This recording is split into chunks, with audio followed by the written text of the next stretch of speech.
Mademoiselles, Messieurs, bonsoir. Très, très heureux de vous retrouver ici même sur cette antenne de la Minute de Ricardo, relayée par YouTube, par Facebook et par Twitter, X maintenant, avec l'immense joie, bien entendu, d'accueillir cet homme que vous voyez ici, qui est un prêtre, le prêtre Zanotti Sorkin, qui est vraiment une personnalité, je dirais, hors du commun dans le monde de l'Église. Et comme je vais le dire tout à l'heure dans ma minute qui va le présenter, j'ai eu des personnalités au téléphone du monde de l'Église qui m'ont toutes confirmé qu'il avait un charisme fou, cet homme-là. Et vous allez pouvoir en juger par vous-même. Alors, est-ce que je suis marseillais dans ce que je dis et je m'adresse à un Marseillais? Eh bien non, vous allez voir et vous allez pouvoir en juger par vous-même. Donc, mon père, bonjour. Merci infiniment de nous rejoindre. Bonjour cher Richard, merci à vous de m'accueillir ainsi. Ah, c'est quelle joie de vous avoir, vous vraiment dont je rêvais et vous le savez depuis des lustres de vous avoir sur mon plateau.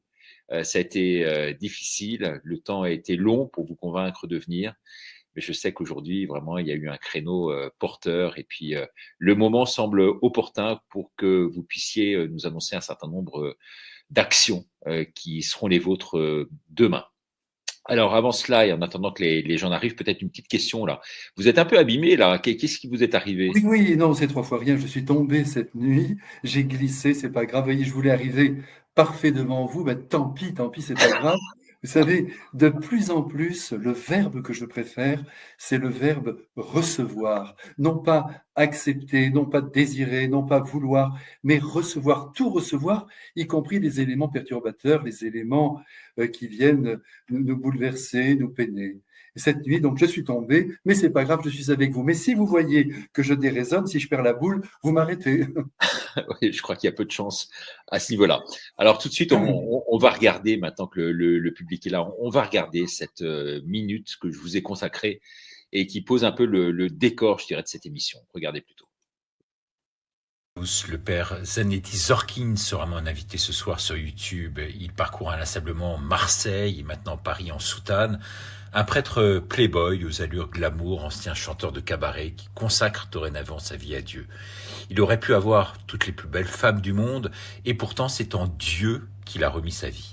En allant sur le Vieux-Port, quelqu'un me dit un jour, nous avons 3 vedettes à Marseille. Nous avons l'OM, nous avons Didier Raoult et maintenant le père Zanetti. Et là, peut-être maintenant, il est vrai, Joule. Mais en quelques années, Michel-Marie Zanotti Zorkin a su transformer l'église Saint-Vincent-de-Paul en la paroisse sûrement la plus fréquentée de Marseille. La foule se presse pour prier dans la beauté de cette église et faire rayonner la lumière du Christ autour d'elle. Conversion, baptême se sont démultipliés, les vocations aussi. Sa messe d'adieu à Marseille reste encore aujourd'hui dans toutes les mémoires. Une rockstar en prêtre. C'est pas exagéré, c'est une pure réalité. Il a un vrai charisme, nous a du reste confirmé Monseigneur Ray, qui sera notre invité dimanche prochain sur YouTube à 21h. Michel-Marie Zanotti Zorkin, c'est aussi et peut-être Les oiseaux se cachent pour mourir, tiraillé entre des choix religieux mais également des choix personnels. En tout cas, nous le saurons ce soir. Émission document, émission vérité, émission mystique, 21h ce soir sur YouTube, une émission à ne pas rater. Merci, au revoir. Voilà, mon père, donc rebonsoir. Et alors, une réaction à chaud à cette minute? Bien écoutez, ce sont vos propos, hein. Évidemment, je pense que aux 3 vedettes dont vous avez parlé, il faudrait quand même rajouter le cardinal Aveline, parce que à l'heure actuelle, il était papabilé, mais tout ça n'est pas essentiel. Il donne par son rayonnement à Marseille d'exister même sur le plan international, et ça, c'est important. Alors justement, par rapport au nouveau pape, vous en pensez quoi? Vos premières réactions en tant que prêtre par rapport à ce pape qui vient d'être nommé? Mais j'étais très, très Élu, heureux. élu. Mais oui, non, vraiment, j'ai été heureux. Vous savez, moi, je désirais, si tant est que mes désirs soient importants, un homme qui nous aide à parvenir à un humanisme spirituel. Parce que vous voyez, c'est bien beau de donner des sandwichs à tout le monde, et il faut les donner, de couvrir le pauvre de couverture. On n'oublie pas que à la fin du monde, le Christ nous jugera à partir, nous mesurera à partir de notre bonté. Mais il y a aussi de grands dommages sur le plan spirituel qu'il faut arriver à réparer, et notamment notre Occident qui est en train de se matérialiser totalement. Il fallait qu'il y ait quand même une personne à la tête de l'Église qui soit capable de redire au monde ce qu'il a dit très rapidement après son appel à la paix, quand il a dit « Le monde a besoin du Christ ». Alors moi, quand j'ai entendu cette phrase, j'étais tellement heureux. Et puis, d'autre part, je vous dirais que j'ai perçu, comme vous sans doute, cher Richard, sa sensibilité, son émotivité. Ça m'a fait penser d'ailleurs à l'île mystérieuse, vous savez, de Jules Verne, lorsque sur cette île, je ne me rappelle plus comment il s'appelle, Cyrus Smith, je crois, l'ingénieur, trouve un homme qui est là, qui est effrayé par la venue des colons, et il s'en va, puis il revient, il se replie sur lui-même, et il a une larme qui coule sur sa joue, et à ce moment-là, l'ingénieur dit « Je vois, parce que tu pleures, que tu es un homme ». Et c'est ce que j'ai ressenti chez notre pape Léon XIV. Et puis ce nom aussi, ce nom qui sent le pape à des kilomètres à la ronde. C'est merveilleux. Il se rattache à la grande tradition, de l'avoir vu aussi avec les ornements pontificaux. Ça fait tout de même plaisir. La Mosette, la grande étole. Vous allez me dire que tout ça, c'est la forme. Mais la forme, comme disait Victor Hugo, c'est quand même le fond qui remonte à la surface. Donc ça fait quand même du bien. Alors, vous parliez des colons tout à l'heure. On peut parler d'un autre prêtre colon. Hein, c'est dans cette fameuse série que j'évoquais dans la minute du reste. Les oiseaux se cachent pour mourir avec le père Ralph de Bricassard. Vous savez, cette série qui a eu énormément de succès en son temps et qui quasiment est devenue culte aux États-Unis. En tout cas, la deuxième mini-série la plus regardée de tous les temps. Alors, c'est vrai que quand on parle de vous depuis des lustres, on évoque ce prêtre qui était là-bas, qui était un colon également, plutôt mal perçu à ce niveau-là. Mais sinon, pour le reste, est-ce que vous vous situez un peu là-dedans ou pas dans cette configuration? Non, alors pas du tout, pas du tout. Moi, je me situe comme un artisan, comme un être qui travaille. Et pendant des années, vous l'avez dit tout à l'heure, mais à Marseille, c'est vrai, pendant 10 ans, par exemple, dans cette paroisse, j'ai travaillé énormément. Et pour moi, je crois que c'est la seule chose qu'on peut offrir au monde, c'est notre travail. Tout le reste est tout de même un peu abîmé, rien n'est parfait, mais le travail que l'on offre, la présence que l'on peut donner de soi, c'est là l'essentiel. Donc je me situe pas du tout comme une star, je vous le dis tout de suite. Et pourtant, vous en êtes une à Marseille. Je veux dire, c'est vrai, vous pouvez pas ne pas. C'en est même troublant, si vous voulez, parce qu'on se demande à Marseille si les gens viennent pour vous, venaient pour vous, en tout cas à l'époque, quand vous y étiez, parce que vous n'y êtes plus, mais venez pour vous pour assister à vos messes ou venez pour Dieu, en fait, et pour prier. Je pense qu'il y Mais, avait il y avait un peu des deux quand même, non? mais oui, mais il y a toujours des deux. Vous savez, même quand vous allez chez le dentiste, s'il a une tête de cochon, même si il soigne très bien, vous n'y allez plus. Et c'est tout le mystère de la médiation humaine. Et croire que Dieu va agir directement sans passer par des hommes, sans tenir compte de ce qu'ils sont, c'est une grave erreur. Il faut une grande diversité d'ailleurs sur le plan sacerdotal pour que toutes les âmes puissent monter vers Dieu, mais il n'y a rien d'étonnant à ce que des personnes s'attachent à un serviteur de Dieu. Au contraire, vous voyez, moi je ne suis pas un saint, bien sûr, mais c'est même pas la peine que je le précise. Mais vous voyez un homme comme Don Bosco, par exemple, un des plus grands saints du XIXe siècle, mais ils sont pléthores, ceux qui ont dit, nous sommes rentrés dans sa congrégation pour Don Bosco. Et puis, lentement, il est préparé à se donner à Dieu. Mais je pense que les deux choses ne doivent pas être séparées. Et j'ai bien peur qu'aujourd'hui, à travers d'ailleurs toutes les histoires que nous connaissons en France, eh bien, on essaie de supprimer la médiation humaine en disant seul le Christ compte. Bien non, il ne passera jamais comme ça, sauf exception, bien sûr. Oui, mais il en faut des prêtres comme vous, parce que c'est vrai que de très nombreuses personnes me disent, bah, si on avait que des prêtres comme le père Zanotti Sorkin un peu partout en France, les églises seraient pleines tous les dimanches. Et ça manque un peu de relief, ça manque un peu de charisme chez les prêtres, non? Vous devez vous élever contre ça, non? Et est-ce qu'il faudrait les former? Alors, je sais qu'ils le sont maintenant suffisamment, notamment à travers leur ministère et puis tout ce qui va avec. Mais est-ce que ça manque pas quelque part de personnalité dans ce monde de l'Église aujourd'hui? Mais vous savez, les personnalités ont toujours fait peur. On a toujours peur, justement, que quelqu'un se distingue et que, justement, ce soit pour la personne que les êtres viennent jusqu'à l'Église. Mais je vais vous dire, au fond, le charisme, avant toute autre chose, c'est le charisme de la bonté. C'est pas compliqué, ça. Tout le monde peut l'avoir, quelle que soit la tête qu'on a. Le charisme de la bonté. Qu'est-ce que c'est qui fait qu'une église se remplit? C'est l'accueil inconditionnel des personnes, inconditionnel. On veut faire plaisir aux êtres. On est là, ils viennent, mais c'est merveilleux, c'est Dieu qui les envoie. Et puis, à côté de cela, une belle liturgie, quelque chose qui vous transporte au ciel, une liturgie habitée. On n'est pas dans la banalité, sur les tréteaux de la banalité, là, c'est épouvantable. Quand on voit maintenant les spectacles que le monde offre, quand je vais au théâtre, je me dis, mais comme c'est bien préparé. Et nous, il faut que ça soit puissant. C'est quand même le Christ qui descend sur l'autel, c'est quand même pas rien. C'est quelque chose d'immense. Alors, c'est pas une question de décorum, c'est une question d'habitation du mystère. Mais il faut ces deux éléments, l'accueil inconditionnel, et moi j'ai passé beaucoup de temps, et je continue. Vous voyez d'ailleurs, la dernière fois où nous nous sommes rencontrés, cher Richard, c'était dans un café. Moi je continue d'être présent à la vie des hommes en essayant, mais ce n'est pas de la démagogie, d'être leur ami, de leur faire plaisir.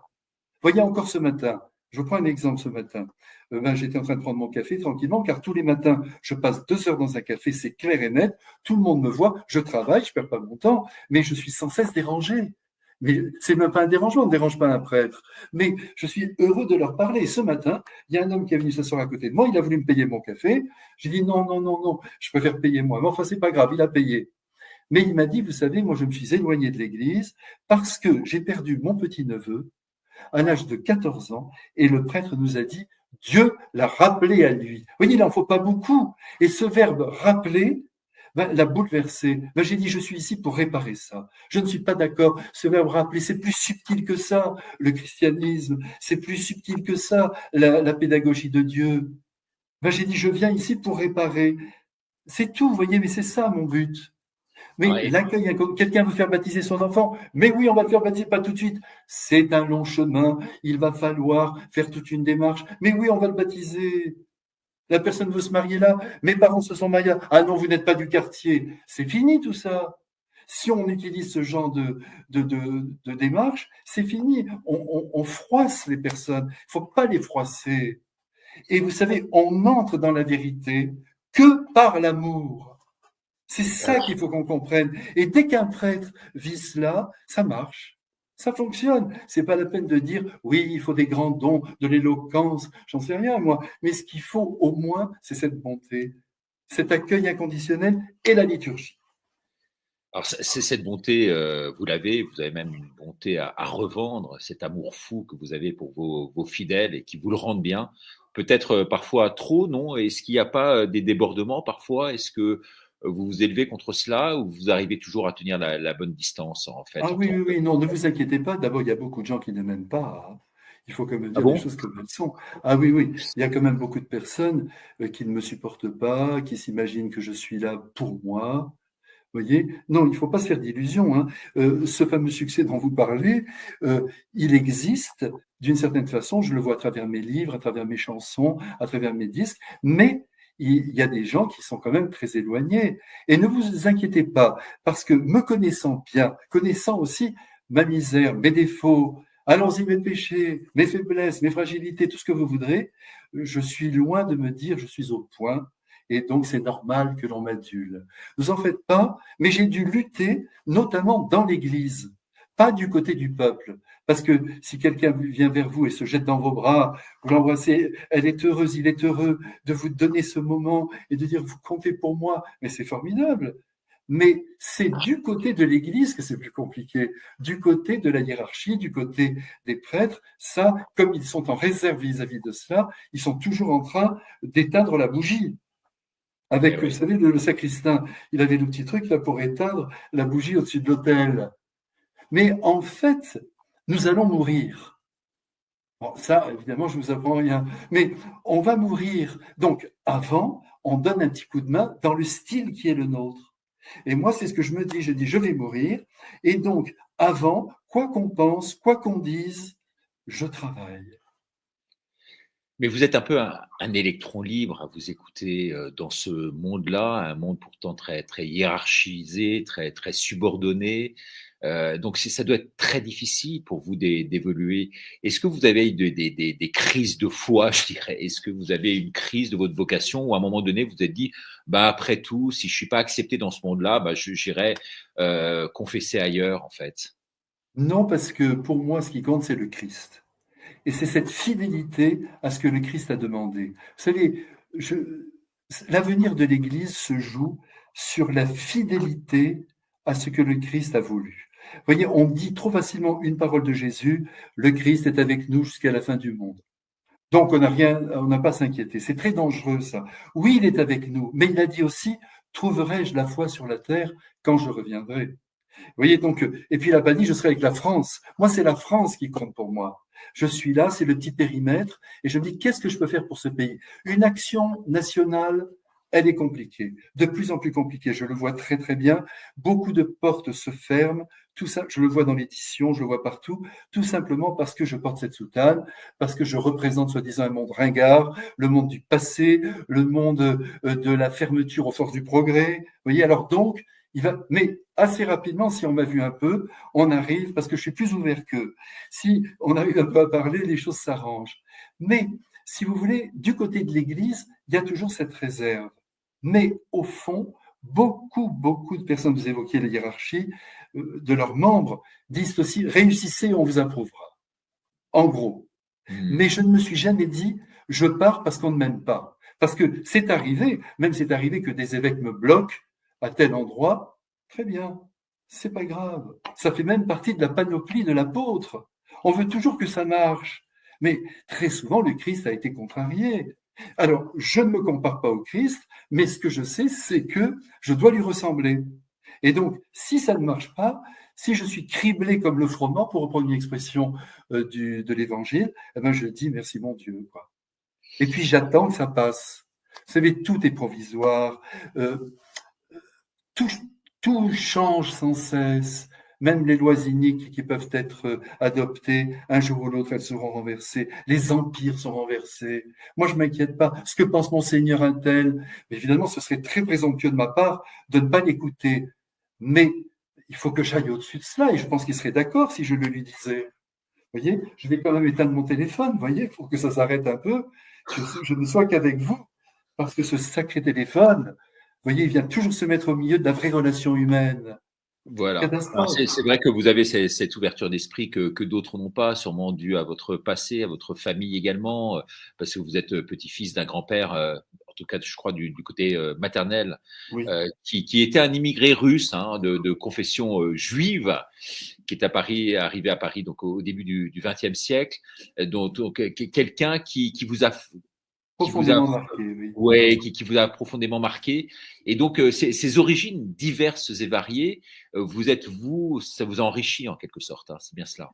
Oui, parce que si vous voulez, j'ai vécu dans un contexte familial qui m'a montré que sans la foi, on est quand même capable, sans la foi, de vivre dans une grande dignité, en respectant profondément les personnes, sans avoir toute la journée à parler, vous voyez, de l'Église.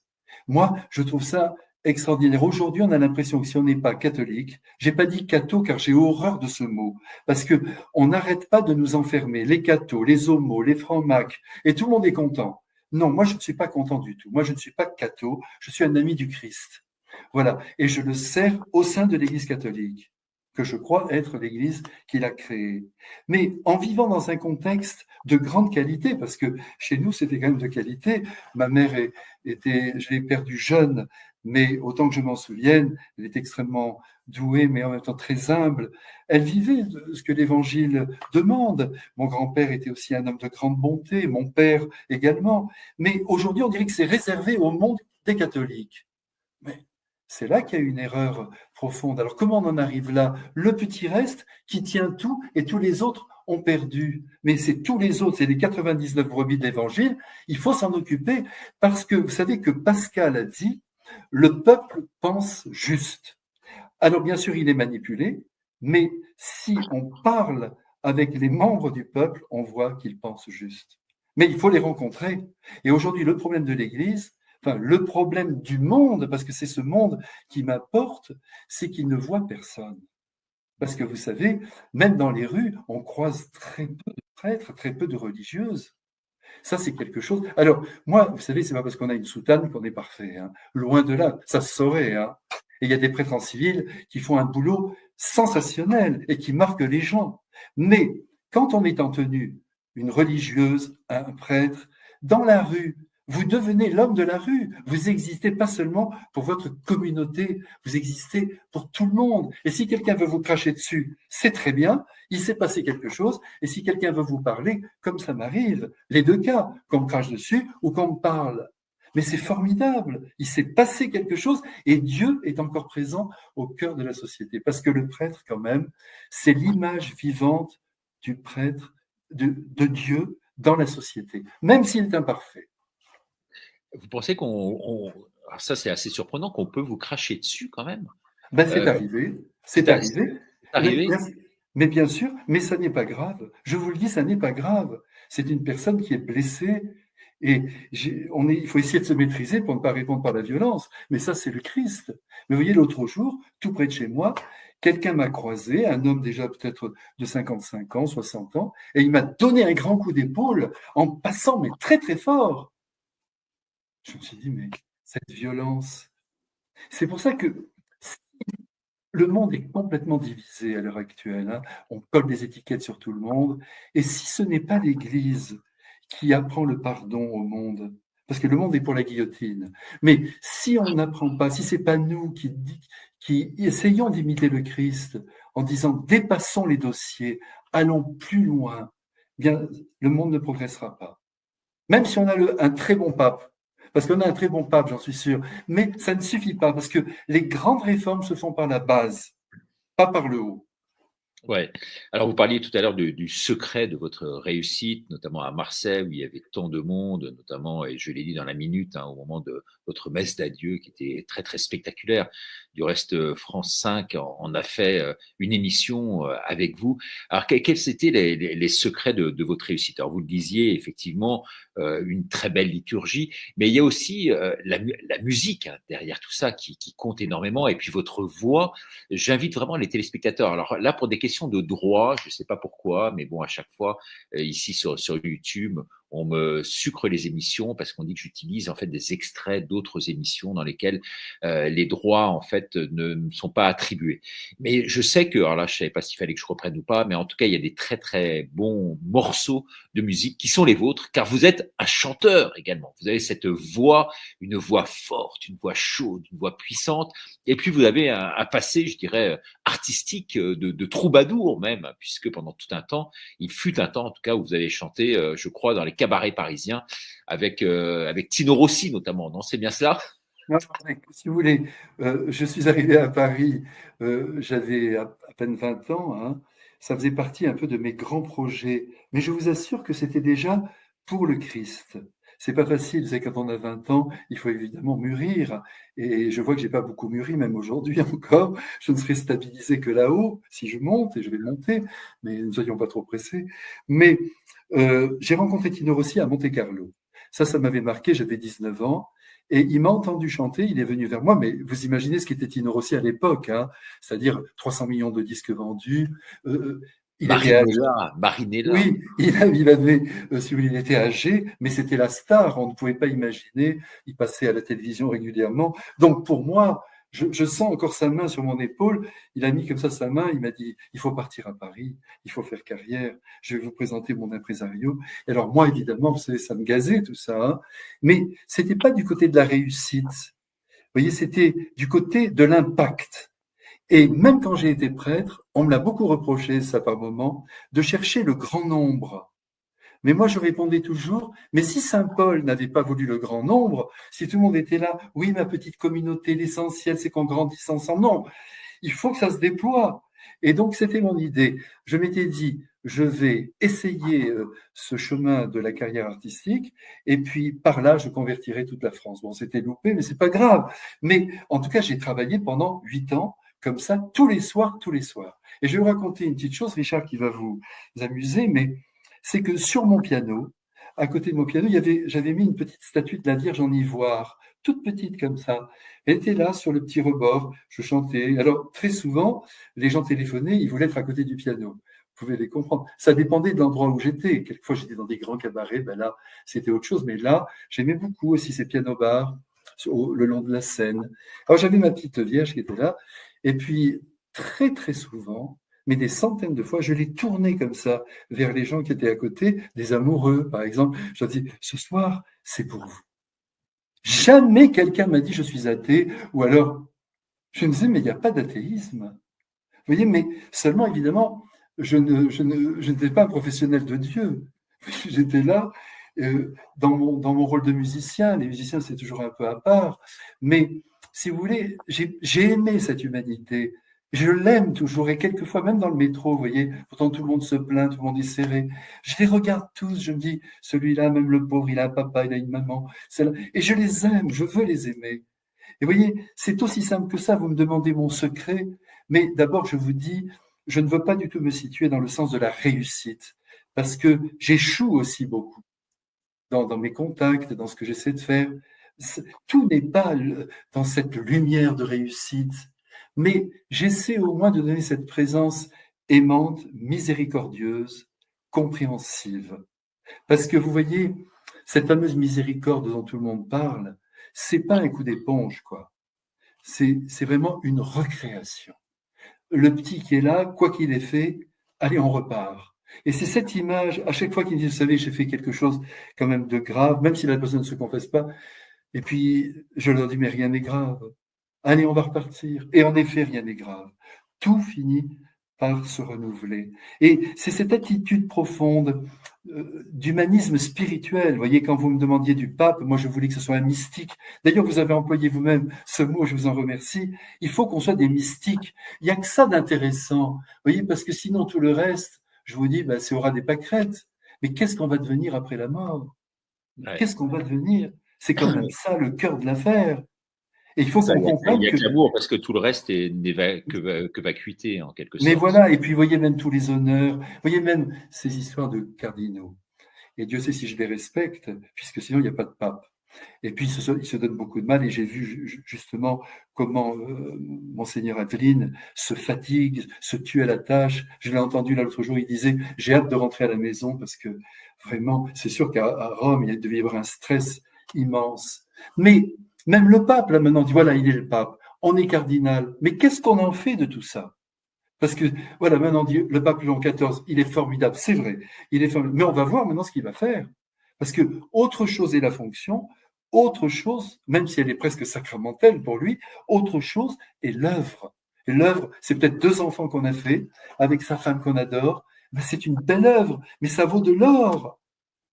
Ouais. C'est ça qui compte. Et quand très souvent dans la rue, vous me demandiez, Richard, je vous réponds, quand vous dites comment vous gérez toutes ces affaires, beaucoup de gens m'arrêtent dans la rue, me disent, mais vous êtes le père Sorkin, vous êtes le père Zanotti, vous êtes le père Marie, vous êtes le père Michel-Marie, chacun dans son style. J'ai dit oui. Et alors, ils disent, on peut faire un selfie ou un truc comme ça. Oui. J'ai dit, mais parlez-moi de vous.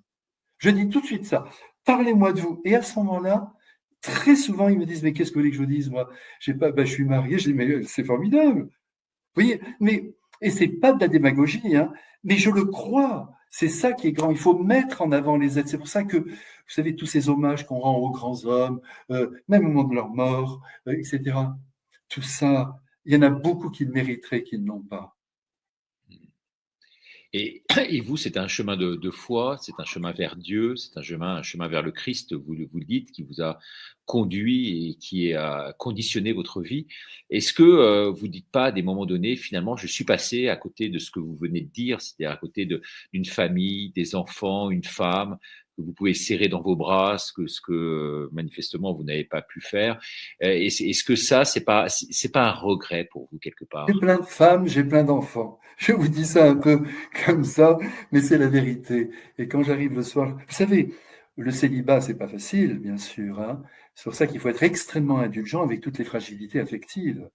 Tout le monde a du mal à maîtriser son corps, tout le monde a du mal à être fidèle à ce qu'il doit vivre. On fait les malins en montrant les gens du doigt, mais c'est grave, parce qu'on a perdu le sens de ce qu'est un homme. Un homme, quoi. Maintenant, on reproche à des hommes d'être des hommes, tout simplement. Et si vous voulez, bien sûr, et moi j'ai eu mes propres difficultés, et elles continuent, mais quand je rentre le soir chez moi et que je suis tout seul, je n'en souffre pas. Parce que d'abord, j'ai vu tellement de monde dans ma journée, et puis c'est un petit moment pour le Seigneur aussi. Parce que le célibat, c'est aussi une grâce. C'est une grâce un peu nuptiale, ou alors amicale, je ne sais pas comment il faut l'appeler. Puis il y a Marie qui est là, qui est une femme extraordinaire. Moi, je vis beaucoup avec Marie. Je crois que c'est une grâce que j'ai reçue depuis mon enfance. J'aime la Sainte Vierge et je vis pour elle. C'est puéril tout ce que je vous dis là, hein, mais je lui parle dans la journée. Je dis, qu'est-ce que vous en pensez? Je voudrais acheter ça, je voudrais faire ceci. Puis je dis, vous pourriez m'aider. Mais moi, si vous voulez, je rencontre trop de personnes qui me disent, j'en veux à Dieu. Voilà, moi, je ne lui demande rien. De temps en temps, je lui dis, ce serait bien. Si c'est accordé, très bien. Si ce n'est pas accordé, très bien. Ouais. Mais si vous voulez, je ne vis pas dans la solitude. Je vis solitairement, quoi, disons. Mais c'est pas une vraie solitude du cœur. Je ne me sens pas seul. Et puis il y a l'amitié. Très peu d'amis, comme disait Serge Gainsbourg, on n'a que très peu d'amis dans la vie. Il disait, on peut les compter sur la main de Django Reinhardt et il avait 2 doigts paralysés. Mais en tout cas, ce qui est sûr, c'est que l'amitié est merveilleuse. Ça porte, ça soutient. Mais c'est vrai que quand on a un ministère qui marche, qui fonctionne, on est soutenu. Et quand je vois des prêtres qui sont dans des endroits où ils ont 10 mamies tous les matins à la messe, dont 4 sont sourdes, et qu'ils ont 35 ans, et qu'il faut assumer tout ça pendant des années, on a beau se dire c'est pour le Christ, il y aura des manques. Et c'est pourquoi il faut comprendre les difficultés de chacun. Oui, mais moi aussi, dans mon ministère, c'est en ce moment, vous disiez tout à l'heure, un électron libre. Non, je ne suis pas un électron libre, je le dis haut et fort parce que ce que je vis maintenant, c'est en communion avec mon évêque. Il a accepté ma situation. Mais je n'ai pas de paroisse. Ma paroisse, c'est la rue. C'est les gens que je rencontre, les gens qui me téléphonent, qui veulent me parler. Je suis un petit peu par moment le prêtre de la dernière chance. C'est-à-dire là, ils ont été rabroués, là, ils sont en dehors de la foi, là, ils vont mourir, ils se demandent ce qu'il faut. Et voilà. Et moi, j'essaie de faire quelque chose pour eux, mais j'estime que tous les prêtres qui sont en paroisse, tous ceux qui travaillent au sein de l'institution, vraiment à travers des réalités institutionnelles, c'est nécessaire, mais c'est vital, parce que la paroisse, c'est capital. Mais il faut qu'il y ait aussi des prêtres en dehors. Et dans les années 60, il y en avait beaucoup. Parce qu'il y avait beaucoup de prêtres. Vous voyez, il y avait des diocèses, vous aviez des prêtres professeurs, des prêtres proviseurs, des prêtres qui enseignaient, des prêtres au travail. Parfait. Et c'est comme ça que la société était quand même traversée. Ouais, des prêtres ouvriers aussi. Alors, dans les années 60, il y avait sûrement moins de tentations qu'à l'heure actuelle. Aujourd'hui, les tentations, elles sont multiples et variées. Quand on voit ce monde qui est un monde ultra sexualisé, pour vous en étant prêtre, mais je veux dire, vous êtes quasiment un surhomme. En tout cas, moi, en tant qu'homme, je vous considère comme ça. Je me dis, mais comment fait-il, quoi? Comment fait-il pour essayer de canaliser toute cette énergie, la foule qui est la vôtre, et puis cette puissance, je veux dire, y compris sexuelle, qui doit aussi devoir s'exprimer, si vous voulez. Et en plus, d'autant plus que vous êtes un homme extrêmement séduisant, quoi, pour beaucoup de gens. Donc, forcément, vous devez avoir un pouvoir d'attraction qui est très, très fort. Et ce pouvoir-là, il doit quand même se concrétiser. Être canalisé, c'est pas facile. Mais vous touchez là un point essentiel. Et c'est pourquoi il faut une grande compréhension des chemins des uns et des autres. Personne n'est vraiment impeccable à ce niveau-là. Et surtout pas celui qui vous parle. Mais c'est un combat. Et vous savez, malheureusement aujourd'hui, je trouve aussi que dans notre Église, on ne parle pas beaucoup du combat spirituel. Alors que tous les anciens, prenez François de Sales, Scupoli, tous les grands, Thérèse d'Avila, tout le monde parle du combat spirituel pour dire, il y a des tentations, un jour, cette tentation est dépassée, un jour, on y succombe. Et si on nous dit, attention, vous n'auriez pas dû tomber, c'est là qu'on ne comprend plus l'âme humaine. Thérèse d'Avila disait toujours, écoutez, on sait bien que tout le monde est pécheur, mais essayez de ne pas faire les mêmes, elle disait, parce que si vous faites les mêmes, vous les renforcez. Mais voyez, elle avait quand même ce regard, elle ne s'étonnait pas du péché des hommes. Si on s'étonne maintenant du péché des hommes, pardonnez-moi, mais je vais le dire, j'espère que je ne vais pas scandaliser nos amis qui nous écoutent, hein. Mais quand je pense à l'abbé Pierre, je ne veux pas rentrer dans le dossier. J'allais vous en parler justement de Vous l'abbé voyez, Pierre. Parce que, moi, oui, moi je me dis, je l'ai interviewé à l'époque, et c'est vrai que j'avais le même regard pour lui que j'ai pour vous aujourd'hui. C'est-à-dire que je me dis, quel homme, quelle merveille, qui a tout donné, toute sa vie, ces hivers qu'il a traversés en aidant les pauvres, les hivers les plus difficiles et tout ça. Cet homme qui a tout donné pour Dieu et qui me confiait sur le plateau de KTO. Vous savez, j'étais à l'origine de la oui, création de cette chaîne, KTO. Eh bien, il me disait, moi, j'aurais rêvé un jour tenir une femme dans mes bras et je rêve, me disait-il, de rencontrer mon ami Jésus. C'était son rêve à l'époque. Et cet homme pour qui j'avais la plus haute considération, si vous voulez, quand on apprend ce qu'il a fait aujourd'hui, eh bien, si vous voulez, on est d'autant plus déçu, si vous voulez. C'est une image d'Épinal qui tombe en ruine en quelque sorte. alors qu'en fait, vous voyez, je pense que l'abbé Pierre, comme vous l'avez très bien décrit il y a un instant, qui s'est gelé les pieds pendant 60 ans dans un HLM pour aider tout le monde, il est devenu maintenant un monstre. Et ça n'est pas admissible. Mais alors vous allez me dire, oui, alors les victimes, oui, enfin les fameuses victimes, je ne nie pas. D'ailleurs, vous savez, fondamentalement, en soi, ça ne nous regarderait pas ce qu'il a fait. En soi, ça ne nous regarde pas. C'est aussi sa vie. Est-ce qu'il s'est confessé? Est-ce qu'il a regretté des choses? Est-ce qu'il s'est confié? Quelle était son intention? Est-ce qu'il était déséquilibré? J'en sais rien, moi. Il y a 1000 raisons qui nous empêchent d'accéder à son mystère. Mais ce qui n'est pas normal, c'est que tout ce bien disparaît. On lui enlève même son nom de son œuvre, alors que sans lui, rien n'aurait été fait. Et je pense que c'est une grave erreur dont on va se repentir un jour. Parce que ce n'est pas le regard du Christ. Alors, qu'on soit déçu, je pense qu'il faudrait même pas y penser. Il faudrait se dire, il a eu sa vie avec ses faiblesses. Mais comme tout homme, écoutez, moi je confesse depuis 25 ans, mais vous vous rendez compte, prendre chaque vie humaine et dire à chacune, tu vas dire au monde entier, c'est ce que disait Pascal d'ailleurs. Pascal disait, toujours quand on disait oui, se confesser à un homme qui est pécheur comme nous, c'est n'importe quoi, il disait, soyez heureux, vous devriez le dire au monde entier. Et c'est vrai, mais l'abbé Pierre, je trouve ça me fait de la peine. Même si il a blessé des personnes, on devrait s'arranger avec ces personnes et dire voilà, nous le regrettons. Mais même nous, j'entendais un prêtre aujourd'hui qui disait il a sali mon sacerdoce, non, il n'a pas sali ni mon sacerdoce, et même pas le sien, parce que Saint Pierre, le jour même de son ordination, il a trahi le Christ comme un faiblard. Il a fait quelque chose d'extrêmement grave parce qu'il aurait pu intervenir pour lui. Et quand le Christ l'a revu, il aurait pu lui dire, écoute Pierre, je te pardonne, mais l'Église, je vais la donner à André. Et il aurait dit oui. Non, il a dit maintenant que tu as compris, continue. Et on aurait pu très bien. Alors vous allez me dire, c'est un homme qui est connu, donc c'est normal qu'on le sache. Non, c'est pas normal. Prenez la vie d'André Malraux, par exemple. J'en prends un au hasard que j'aime bien. André Malraux, allez essayer de comprendre cette vie. Vous regardez de tous les côtés, ça vous échappe. Mais on ne l'enlève pas du Panthéon. Mais ça vous échappe complètement. Il a volé en Indochine, après il revient, il produit des textes érotiques, je ne sais pas chez qui, ensuite il épouse un, après il épouse l'autre, après. Mais je veux dire, mais il a fait quelque chose de sa vie.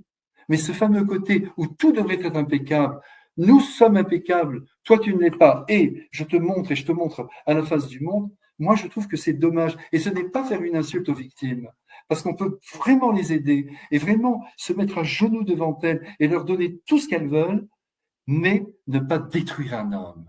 C'est pas le Christ, en tout cas. Non, mais si on n'est pas d'accord avec cette philosophie de la vie, moi je le comprends. Si des gens disent non, on ne peut pas faire ça, la justice, c'est comme ça. Mais si on est chrétien, c'est pas possible. Oui, mais d'un autre côté, on ne demande pas à toutes les personnes, si vous voulez, de célébrer la messe le dimanche, d'avoir un charisme particulier, d'être à l'église en tant que prêtre. Je veux dire, sinon pas cette dimension-là, les trois mystiques, comme vous les appelez très justement, une sorte de sagesse à la fois philosophique, théologique, mystique. Si on n'a pas ça, ben, on n'est pas prêtre. Vous voyez ce que je veux dire?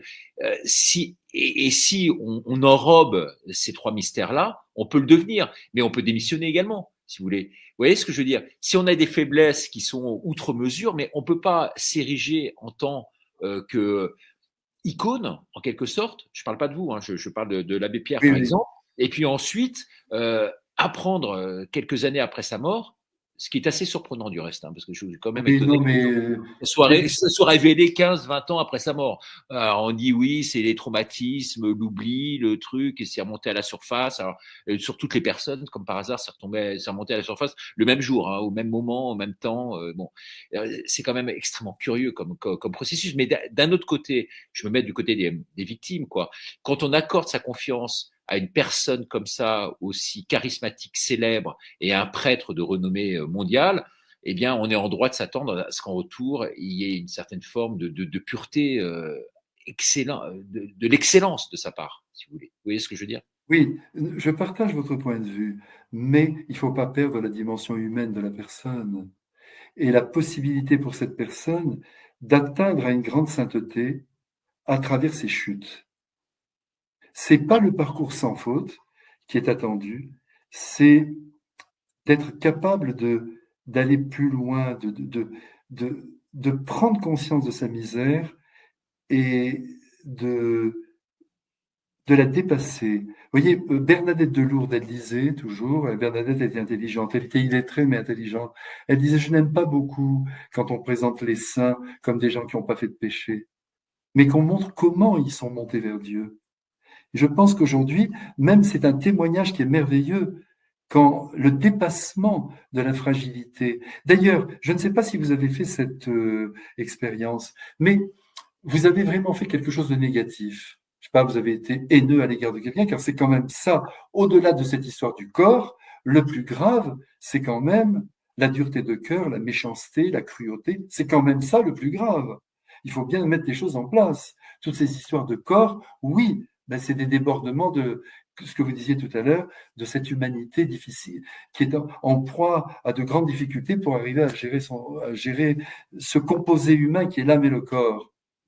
Mais cette expérience, donc vous avez fait quelque chose de négatif, et puis vraiment vous le regrettez, mais 5 minutes après, vous aidez quelqu'un, et cette personne vous dit 2 jours après, tu vas savoir comme tu m'as aidé, et vous sentez qu'il y a eu comme une porte qui était complètement fermée, étanche. Vous n'aviez pas perdu l'amitié de Dieu parce que vous étiez pécheur. C'est rien, ça. C'est les incidents de parcours. Maintenant, si, vous savez, les grands pervers, il n'y en a pas beaucoup. Mais des grands pervers, c'est-à-dire le gars qui réellement va chercher, va s'attaquer à un enfant, c'est très grave, de 6 ans, de 8 ans, ou de 15 ans, ou de 17 ans, mais pas un, une centaine. C'est très grave, mais il n'y en a pas beaucoup. Il n'y a, pour la plupart du temps, que des personnes qui ont eu des moments de faiblesse. De toute façon, c'est l'humain, ça. Oui, alors on nous a dit, on m'a dit extrêmement récemment, j'ai appris ça, ce que je ne savais pas, c'est qu'il y avait pour les prêtres des vœux d'abstinence et des vœux de chasteté, et que l'abstinence et la chasteté, c'était pas pareil. Non, En gros, et vous pouvez nous expliquer ça ou pas oui, dans je vais le vous détail? expliquer, mais en fait, non, c'est-à-dire que vous avez les religieux, c'est-à-dire comme notre pape Léon XIV, il est augustinien, mais notre François, il était jésuite, ce sont des familles religieuses, ces congrégations, ces ordres font des vœux, vœux de pauvreté, vœux de chasteté, vœux d'obéissance. Ils donnent tout. Dès le départ, ils donnent la puissance de ces réalités-là. On s'occupe d'eux. Ils s'occupent de plus rien. Ils n'ont plus rien à gérer. Ils n'achètent plus de courgettes pour manger. Tout est prêt. Et puis, les prêtres séculiers, comme moi, eh bien, là, ils font non pas de vœux, on fait pas de vœux, on fait une promesse de célibat. Mais comme on ne peut pas avoir de relation charnelle avant le mariage, normalement, que ces relations sont toujours à l'intérieur même du mariage, il n'y a aucune possibilité de rapport pour nous. Mais c'est C'est ça, tout. d'accord. Mais si vous voulez, il n'y a pas de vœu. Il y a une promesse de célibat dans les mains de l'évêque, il faut essayer de la tenir. Eh ouais. Mais ensuite, mais vous savez, ce que disait, vous savez, l'Église est une mère. Non, mais il faut vraiment, c'est pas une institution seulement, c'est une famille, mais c'est une mère. Et l'amour d'une mère, disait Simone Veil, la philosophe, elle ignore le glaive et la balance. Je trouve ça mais tellement beau. C'est C'est ça. ça. Et je vous promets que si nous donnions demain cet exemple, on ne suit pas le monde. On dit, nous voulons le bien de toutes ces victimes, nous voulons le vraiment, et on va les aider. Et nous ne tuons pas le coupable parce que le Christ ne nous le permet pas. Les églises seraient pleines. Ah ouais. De coupables aussi. Alors, Plein de coupables. vous parliez de saints tout à l'heure. En tout cas, il y en a un qui vous a particulièrement inspiré. C'est lui qui vous a donné la foi peut-être plus qu'ailleurs. C'est Maximilien Kolb. Alors, figurez-vous que moi, c'est aussi une des Ah personnes. oui, Alors, je suis pas du tout dans votre, j'ai pas du tout votre dimension, si vous voulez, sacrée. Mais c'est vrai que c'est un homme qui m'a beaucoup inspiré. Alors, est-ce que vous pouvez, par exemple, parce qu'il y a une grosse partie du public qui vous regarde là ce soir et qui est pas forcément croyant, vous voyez ce que je veux dire? Ce sont des gens qui sont extrêmement bienveillants vis-à-vis de nous, même vis-à-vis de vous, et je pense que ça se voit et ça se traduit en actes, notamment sur le chat et autres, mais ce sont des gens qui n'ont pas forcément la foi. Alors, Maximilien Kolb, c'est quelqu'un quand même qui s'est sacrifié. Il faut en parler de ce saint quand même. C'est quelque chose oui. d'extraordinaire. Je suis heureux que vous l'aimiez. Mais vous savez, Ouais, ouais. certains ont pu dire dans l'Église que ce sont les saints qui nous choisissent. C'est pas nous qui les trouvons extraordinaires, c'est eux qui s'unissent à nous parce que leurs figures doivent nous conduire. Mais Maximilien, si vous voulez, ce qu'il a fait dans le camp d'Auschwitz n'est que la dernière goutte de sang de sa vie offerte au Christ. Et à Marie surtout. Parce qu'il était très très uni à Marie. Il vivait pour elle. Il disait, c'est une idée fixe pour moi. Mais c'est un homme qui était démesuré. Vous voyez, dans l'enfance, d'abord c'est un tempérament très fort. Je ne sais pas si on peut parler de lui assez longuement. Oui, on peut, vous Ouais, permettez que ouais, je... ouais, on peut y aller. Et puis l'épisode du train Oui, aussi. c'était un homme démesuré, si vous voulez, avec il l'a dit lui-même, une certaine tendance à l'orgueil. Hein. Il était très doué. D'ailleurs, au départ, il vit dans un contexte très pauvre. Son père est ouvrier tisserand à Ouch. Là-bas, il va chercher le travail à Pabia, dans une petite ville. Le métier à tisser dans la maison, ils vivent dans la misère totale. Ils sont 3 enfants d'ailleurs. Et il veut devenir prêtre parce qu'il y a eu une mission. Une mission, vous savez comment on faisait jadis, les prêtres venaient et quand même ils attiraient les vocations. Hein. Si certains veulent venir avec nous, puis étudier à l'époque, c'est quelque chose de formidable. Lui, il avait eu que, je crois que c'est le pharmacien du coin qui lui avait donné quelques petits rudiments de grammaire. Et donc, il décide de partir avec son frère. Et donc, ils rejoignent, parce que la Pologne étant annexée par la Russie, l'Autriche, il rejoint la partie annexée, je crois, je me rappelle plus, mais peut-être pas par la Russie. Et là, donc, il poursuit ses études, et au cours de ses études, il a un grand doute sur sa vocation. Et il se dit, mais qu'est-ce qu'on fait là-dedans, ces couvents, tout ça, c'est pas ça l'avenir c'est la science. Il était très mathématicien. Il a d'ailleurs fait des inventions, des choses extraordinaires, hein, qui ont éberlué beaucoup de savants d'ailleurs. Et alors il réussit à dire à son frère, il faut qu'on parte. On va partir, on va pas rester là-dedans. Et le jour où il décide de partir, la cloche sonne, les Kolb au parloir. Ils sont au parloir et il y a leur maman qui est là, qui a fait le voyage. Ils sont tellement heureux de la revoir. Et puis elle leur dit, voilà, je voulais vous annoncer que votre petit frère veut aussi être franciscain. Alors là, ils sont un petit peu sidérés parce que eux devaient partir. Et puis d'autre part, votre père et moi, on se sent assez de courage pour se séparer et se donner à Dieu. Parce que dans cette région où ils étaient, tous les deux voulaient se donner à Dieu, mais les couvents étaient fermés. Et elle dit maintenant que c'est possible, nous allons vivre ainsi. Alors ils disent on reste. Oui, une destinée. Moi, j'y crois à la destinée. Hein. Vous savez, ça ne veut pas dire que tout est écrit. Mais il y a quand même, pour certaines personnes, des vocations charnières. C'est vraiment des gens qui ne peuvent pas dire non, des gens qui doivent accomplir ce qu'ils doivent accomplir. Donc, ils vont rester. Et comme il fait partie des meilleurs, il est envoyé à Rome. Et là, à Rome, il fait ses études. Là, il voit la franc-maçonnerie qui domine. Il veut aller voir le grand maître de la franc-maçonnerie. Je vous dis, il est démesuré pour le convertir. On le calme un petit peu. D'ailleurs, on lui donne comme prénom il s'appelle Raymond. On lui donne comme prénom Maximilien pour bien montrer qu'il va toujours au plus haut, un empereur. Et puis, il tombe malade. Vous voyez, c'est mystérieux, ça. La puissance contrariante. Du coup, il y a une puissance contrariante. Il tombe malade, il a la tuberculose, il rentre quand même en Pologne, il enseigne dans leur séminaire, je crois qu'il enseigne l'histoire-géographie, il est docteur en philosophie, docteur en théologie. C'est un gars, il est bien formé, hein, mais surtout, il prie, il aime la Vierge, il veut convertir le monde. Et alors, sa grande idée, il a une grande idée qu'il découvre, c'est que comme le Christ est passé par Marie, il faut qu'on passe par elle pour devenir le Christ. C'est ça sa grande idée.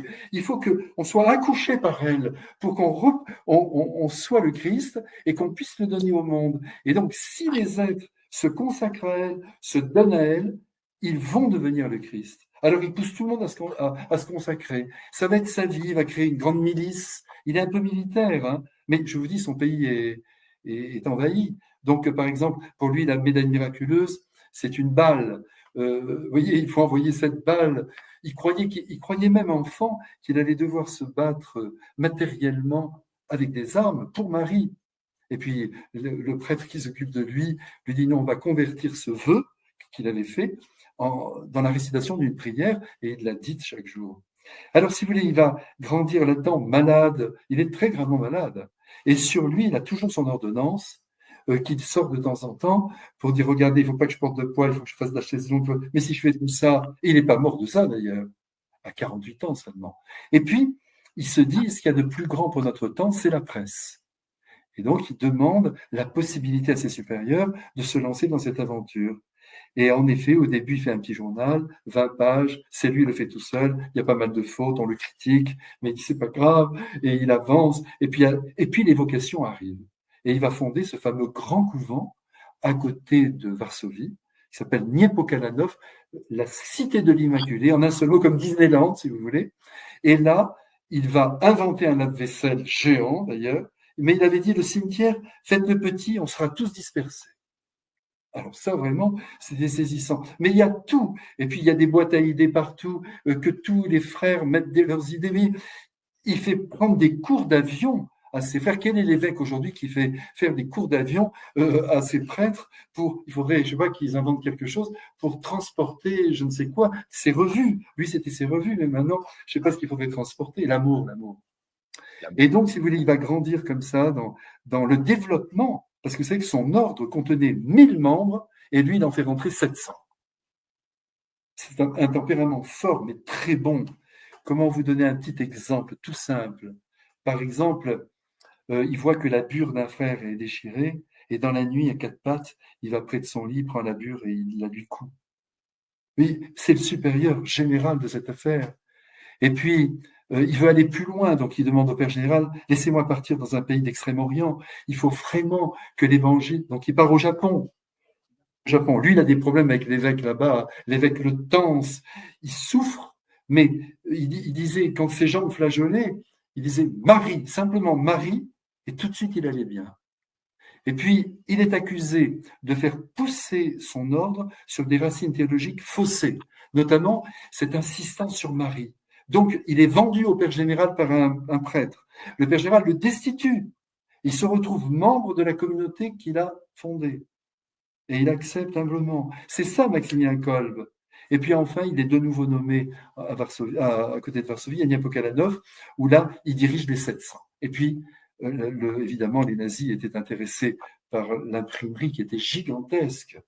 Vous savez, ces machines à l'époque, maintenant tout est miniaturisé, mais là, c'est vraiment géant. Et je me rappelle qu'un jour, il y a un prélat qui était arrivé et il lui avait fait visiter. Et le prélat avait dit, je ne sais pas si Saint François venait, ce qu'il dirait en voyant toutes ces machines. Il disait, mais qu'est-ce qu'il ferait? Il se retrousserait les manches, il appuierait bien fort sur les boutons. Sa grande idée, alors là, c'est le grand nombre, c'est d'atteindre la terre entière. Et puis, évidemment, les nazis vont occuper la cité, et lui reste au milieu. Il renvoie beaucoup de frères, hein, mais il reste un petit groupe. Et là, d'ailleurs, c'est touchant. Il y a un événement que peu connaissent, mais un soir, il réunit les anciens, les premiers, et il leur dit « C'était au Japon, ne me posez pas de questions, la Vierge m'a promis le ciel. » Et il s'est mis à pleurer. Quelque temps après, il est arrêté. Ils étaient que 4 prêtres pour les 700. Hein. 4 prêtres, tous les autres, c'est des frères.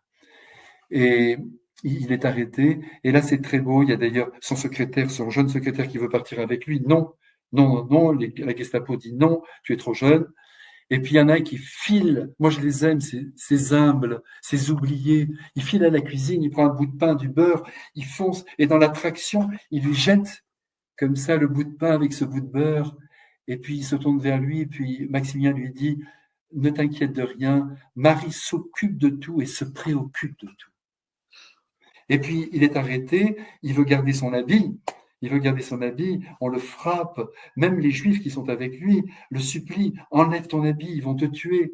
Il dit, c'est nécessaire pour ma mission.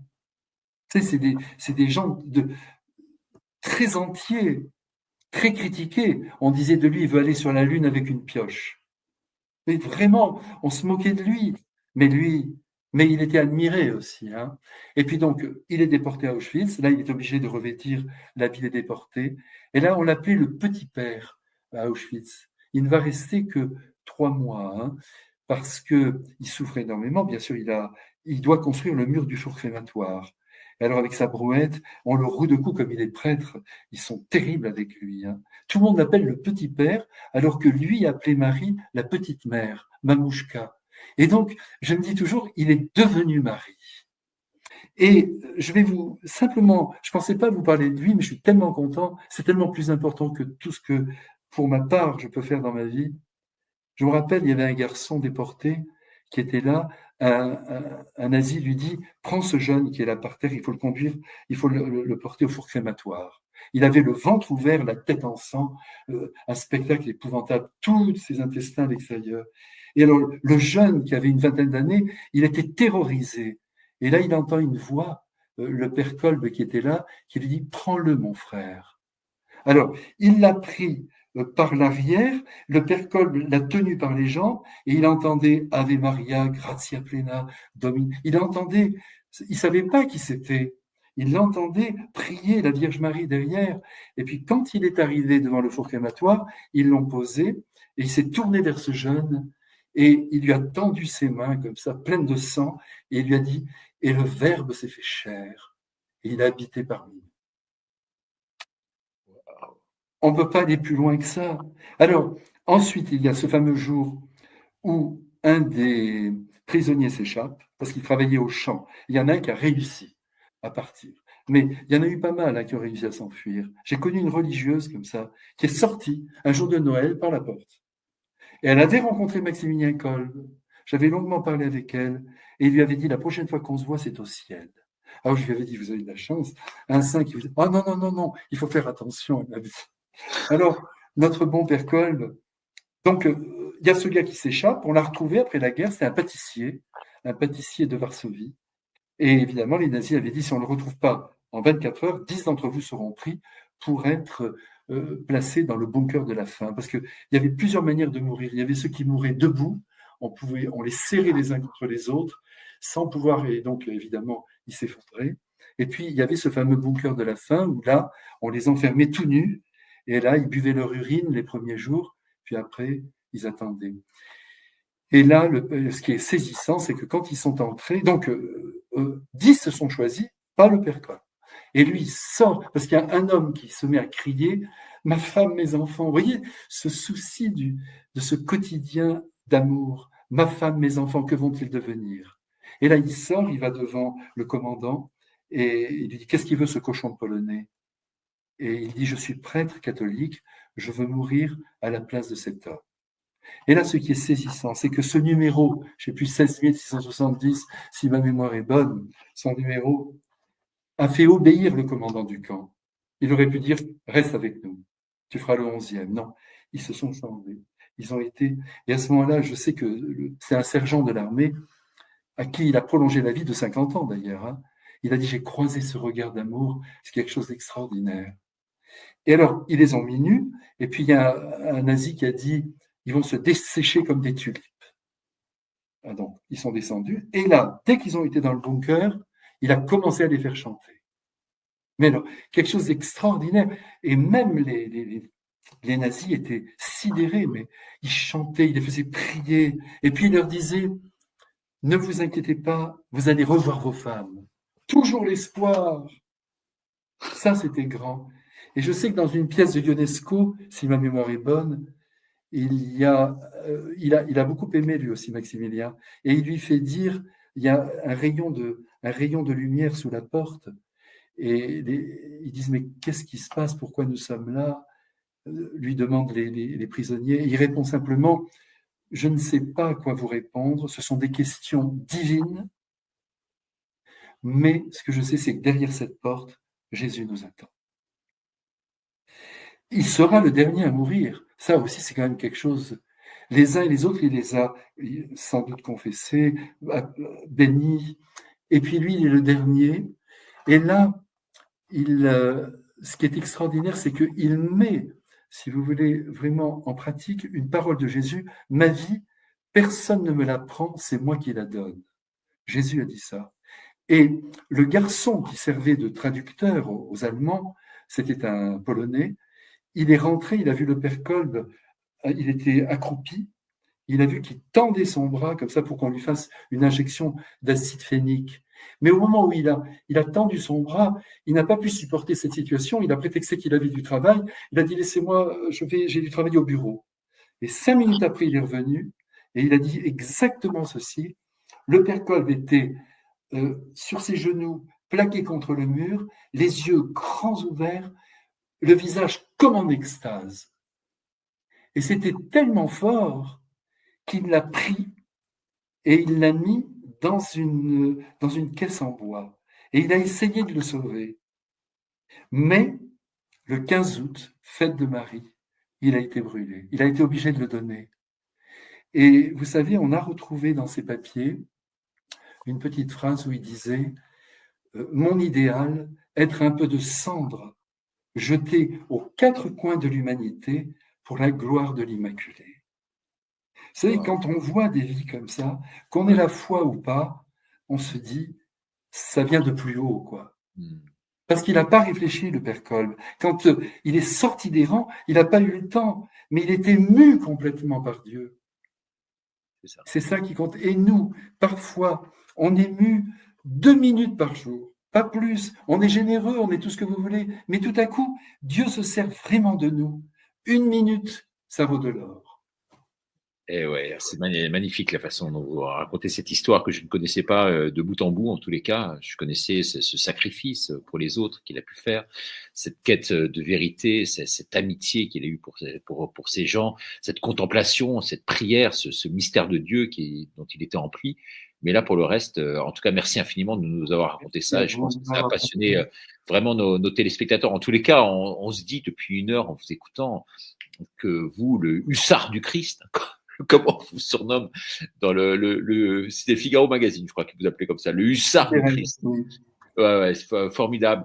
Alors, on peut quand même citer quelques chiffres qui montrent un peu la puissance que vous représentez auprès des chrétiens aujourd'hui, parce que plus de 1000 baptêmes, j'ai lu, qui ont été célébrés en 10 ans, 280 baptêmes, notamment d'adultes.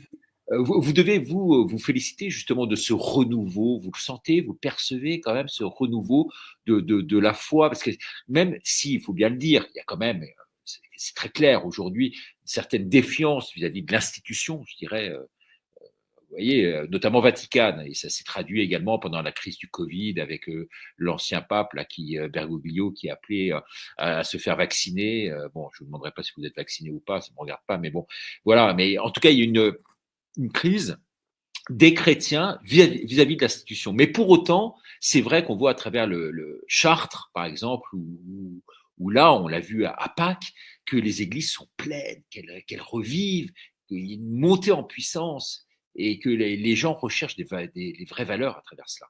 Ça, vous devez vous en féliciter, bien entendu, ça. Et vous le percevez ou pas? Oui, je le perçois, c'est le travail de l'Esprit Saint. Ça, c'est sûr et certain. Malgré notre faiblesse, il travaille, il n'abandonne pas ses enfants. Mais vous savez, il y a un grand vide quand même. Alors, ce grand vide où les jeunes sont perdus, je voyais l'autre jour que 30% des jeunes sont angoissés. Vous voyez, il y a quand même aussi une montée de l'islam qui peut, par moments, jouer aussi en faveur du catholicisme parce que il n'y a rien en face. C'est le problème, c'est pas. On partage d'énormes valeurs avec le monde musulman. Par exemple, vous voyez, ne prends qu'un seul exemple, mais les personnes âgées musulmanes, elles ne sont pas dans les EHPAD. Ils se les gardent. Et ça plaît au Christ. Je prends que cet exemple. Mais on pourrait en prendre beaucoup d'autres. Mais si vous voulez, nous, toutes nos valeurs, si on n'est rien du tout, vous demandez à un musulman dans la rue, qu'est-ce que tu es, toi? Il vous dit, je suis musulman. À un catholique, il dit, non, moi, je suis, non, mais tu as été baptisé. Non, mais moi, je n'ai pas demandé. Bon, c'est ça qu'il faut retrouver. Et aujourd'hui, il y a ce retour dont vous parlez. Mais, il faut qu'on soit quand même prudent. Moi, je l'ai vécu pendant 10 ans, puisqu'on avait 35 baptêmes par an. Une année, on a eu 1% de tous les baptêmes de France. Je me disais pour une paroisse, mais j'étais heureux. Mais d'ailleurs, il n'y avait pas de grands... Dieu les envoyait. Parce que vous voyez, même toutes ces histoires, c'est pas moi le truc. On disait c'est un cas, c'est pas vrai. Jésus devait savoir que moi, je rejetterais personne et il me les envoyait. Et c'est pour ça que j'arrivais à les prendre. Et j'ai jamais bâclé, mais je faisais des choses en tenant compte de la matière. Et ça, c'est un des apports, je pense, du pape François, parce que vous allez voir, chaque pontificat, finalement, apporte quand même quelque chose.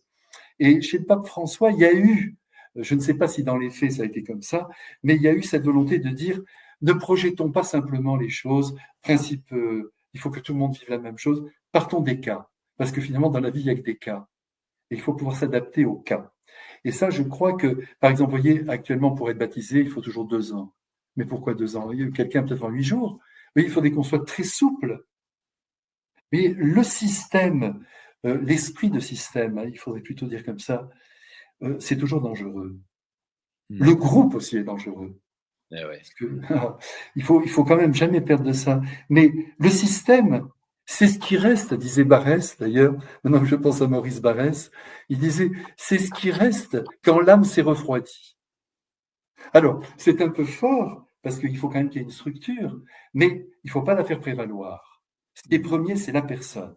Et ce que je vous disais au départ, moi je le sens très fort en moi, cette idée que la mort nous guette et qu'on donne un petit coup de main avant, sans trop diriger, parce qu'on parle tout le temps des abus, mais les abus de pouvoir, c'est tout simplement de dire aux autres, tu prends pas le bon chemin, c'est par là, c'est par là, c'est par là.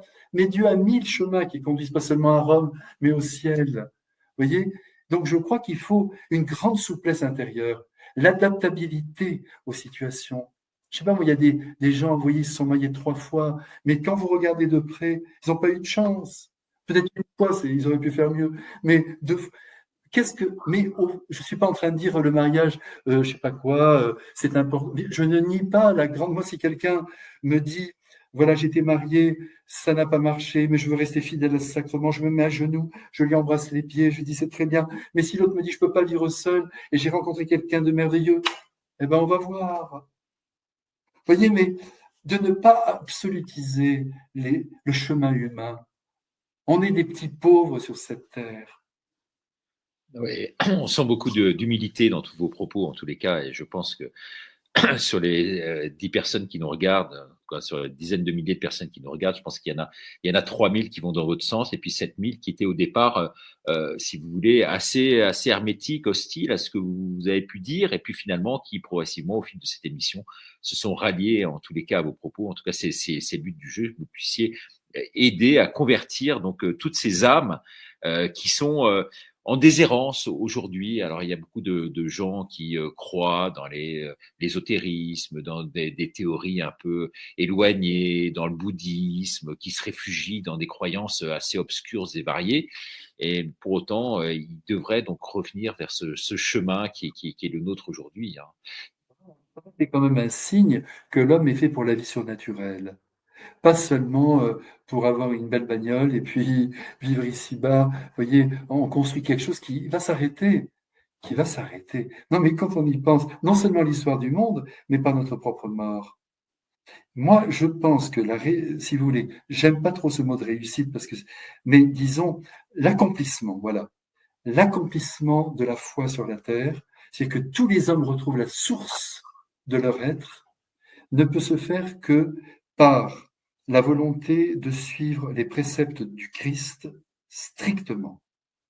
Si nous faisons ça, on est béni. Si on ne le fait pas, ça stationne. Donc, à mon avis, même si on est rejeté du monde, je vous ai pris dans le monde, mais vous n'êtes pas du monde. C'est exigeant, ça. Hein. Mais à mon avis, si on vit comme ça, on va pas cliver, parce que tout le monde a peur de cliver maintenant. Donc on dit plus rien, comme ça je vais pas cliver. Mais c'est pas cliver. On peut très bien dire les choses avec beaucoup d'amour, mais en disant laissez-moi exprimer ce que je porte en moi. Je sais que peut-être ça vous scandalise, mais c'est important de le dire. Et puis comme ça on va mieux se comprendre. plutôt que de dire non, il faut qu'on marche tous sur le même chemin.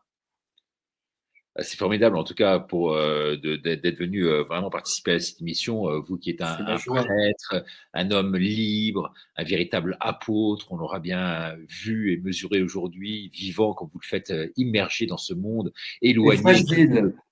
pardon? Maintenez-le faible et fragile. Il faut le maintenir. Faible et fragile, peut-être, éloigné en tout Comme cas tout humain. de tout carriérisme, hein, parce que Ah oui.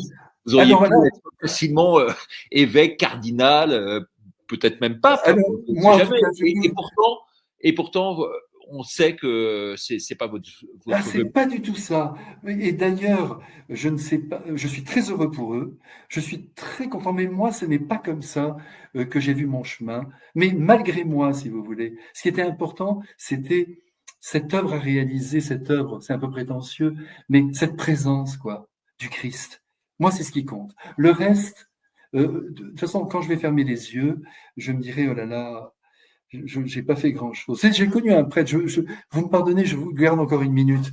Ah, bien J'ai sûr. connu un prêtre qui était avocat en Italie, parce que j'ai beaucoup bourlingué quand même. Hein.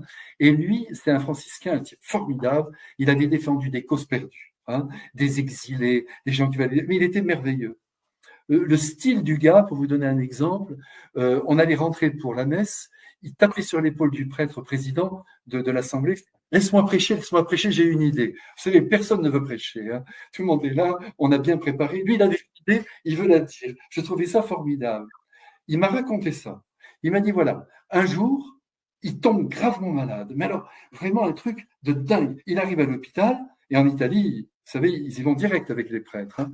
Et le médecin qu'il reçoit l'examine, analyse. Il lui dit, mon père, à vous, je vous dis la vérité, il vous reste 1 mois.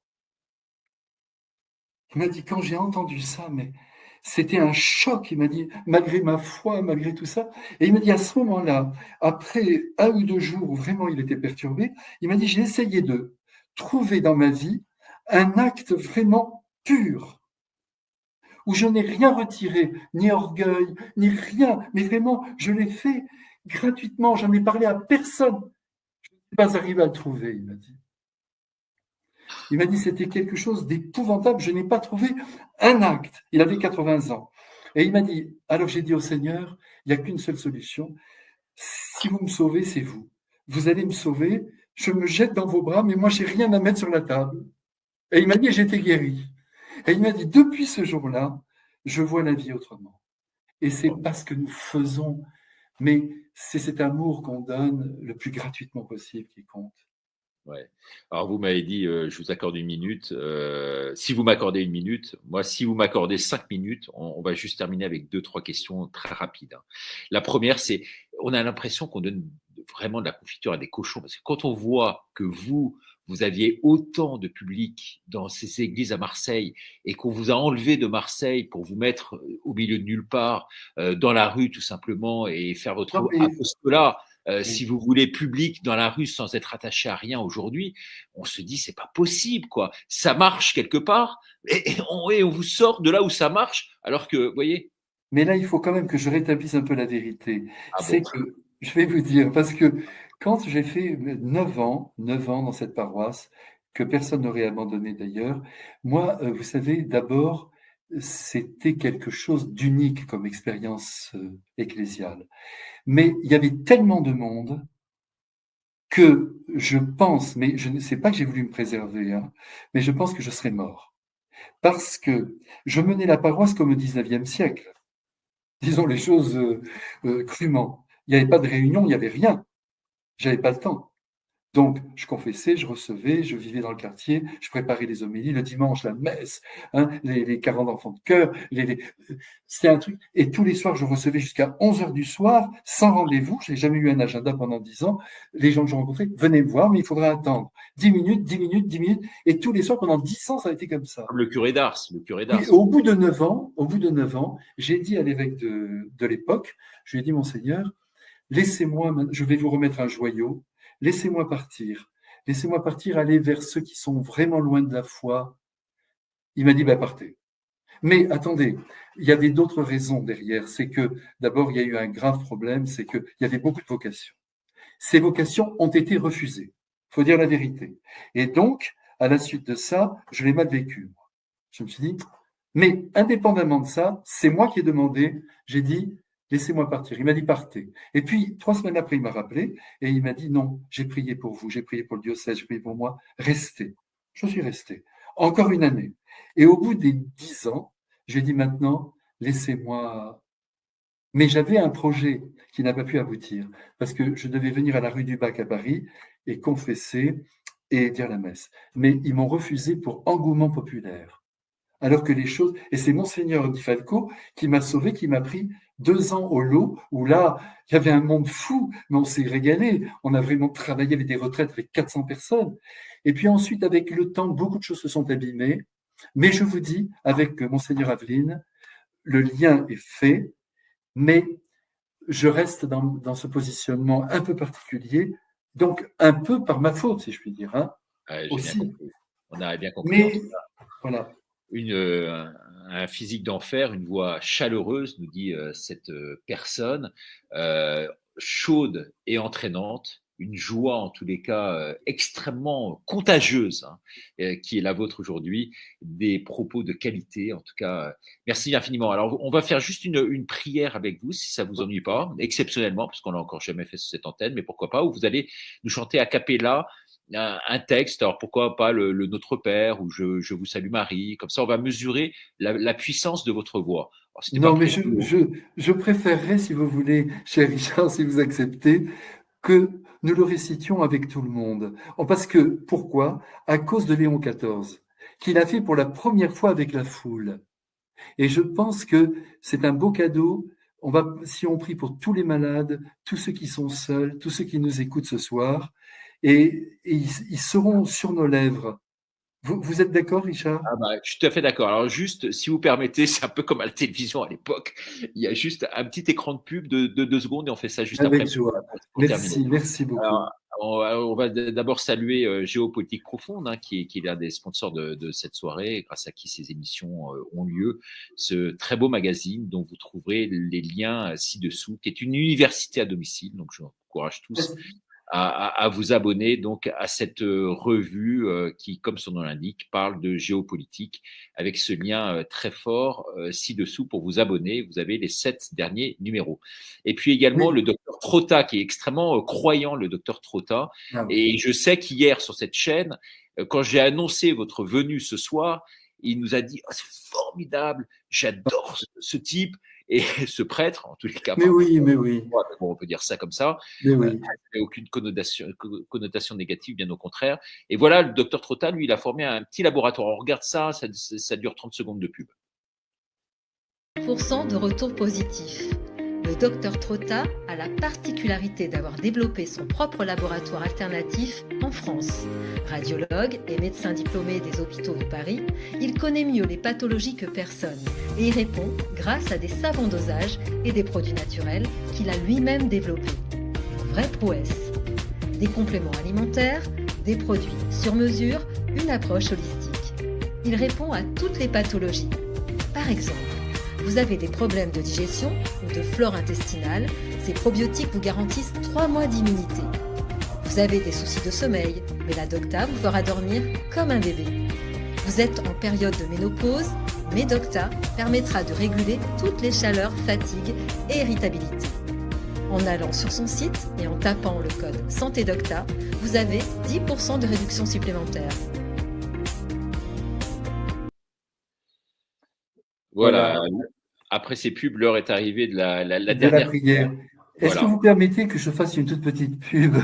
Allez-y. Oui, parce que vous allez chanter, vous également, non? Oui, je viens de donner 6 concerts, dont le dernier à Marseille, là, mais à Bourges, à Perpignan, à Lyon, ça a très bien marché. Mais je voudrais vous présenter simplement mon dernier disque, je ne sais pas si vous le voyez bien, qui s'appelle « Je suis avec vous ». C'est toutes des chansons que j'ai écrites moi-même. On va mettre plus serré. Voilà. Je suis avec vous. Et donc, voilà, donc on le trouve facilement. Et puis, mon dernier livre qui s'appelle « Dieu se promène en clandestin », c'est-à-dire il est là où on ne l'attend pas, où là, je raconte un peu énormément d'histoires, des réflexions sur ce qu'est notre monde, qui est beau, comme disait Rimbaud, il disait « Le monde est beau, je le bénirai ». Voilà, donc vous allez bénir nos invités, cette Oui, émission, à travers cette voilà, alors nous prière. allons réciter Voilà, ça ensemble cette prière, hein, avec le pape, mais pour tous les malades notamment. Moi, je suis très sensible aux personnes âgées qui sont toutes seules, tous ceux qui nous écoutent, tous ceux qui ont besoin de prière, qui ne sont pas seulement dans le monde des idées, mais qui souffrent dans leur cœur, dans leur corps. Tous les problèmes de famille, toutes les difficultés de couple, c'est terrible tout ça. Ça lamine le cœur. Alors, la Vierge est là. Je vous salue Marie, pleine de grâce.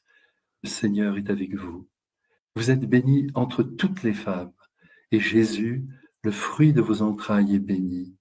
Sainte Marie, Mère de Dieu, priez pour nous, pauvres pécheurs, maintenant et à l'heure de notre rencontre. Amen. Merci. À l'heure de notre rencontre. Mais c'est mieux. Hein, pas à l'heure de notre mort, à l'heure de voilà. notre... Effectivement. Monsieur Boutry, merci de tout cœur. Merci Hein. infiniment, mon père, d'être venu, en tout cas pour le plus grand bonheur de nos téléspectateurs. Merci à vous de nous avoir suivis et à demain soir pour une nouvelle émission. Bon courage, mon père, et à bientôt. Merci.